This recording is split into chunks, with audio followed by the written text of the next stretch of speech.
Sabi po sa Ephesians 6:2, honor your father and your mother, so that your days may be long upon the earth.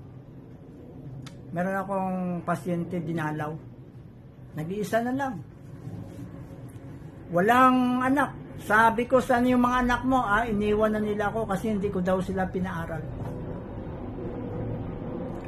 Alam nyo, nakalagay dito sa Ephesians 6:2, honor your mother and father. Hindi nakasabi rito, honor your good and kind, loving father or mother. Hindi. Honor, obligasyon po yan ng anak. Utos po yan na nagbumula sa Panginoon, na igalang po natin ang ating mga magulang sa pamagitan ng pagtulong sa kanila. Alam nyo, nang maliit pa po tayo, siyempre, makulit tayo. Sabi na, ang nanay ko makulit. Makulit tayo ng bata tayo. Kapag hindi mabibiling laruan na gusto natin, iyak tayo ng iyak. Diba? Ganun lang yan. Kasi habang noon, ang magulang natin malakas ang katawan, malakas kumita, pero dumarating ang panahon na humihina sila. Humihina ang katawan, humihina ang income, hanggang wala ng income. Yung anak naman, lumalakas ang katawan, lumalakas ang income, yun ang panahon na makatulong ka sa iyong magulang. Utos po yan ng Panginoon mga kaibigan. Diba?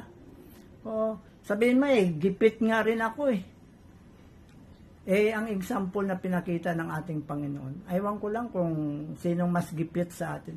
Nakabayubay na siya sa krus. Malapit na sa mamatay. Hirap na hirap pa siya. Siyempre, ang masakit kapag napako ka sa krus, malapit ka na mamatay, napakasakit niyan.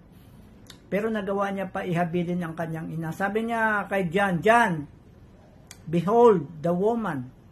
Woman, behold your son.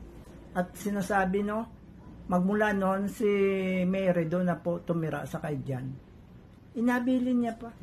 Sa gitna ng kanyang pagdurusa, kahirapan, malapit na sa mamatay. So ganoon din. Kasi walang anak na naghihirap sa pamagitan po ng pagtulong sa magulang. Tandaan po natin yan. Wala.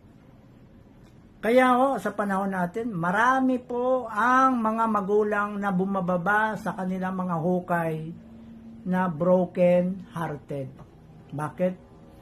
Ang isip po nila, pinabayaan po sa kanilang kahinaan, sa kanilang katandaan, pinabayaan po sila ng kanilang mga anak.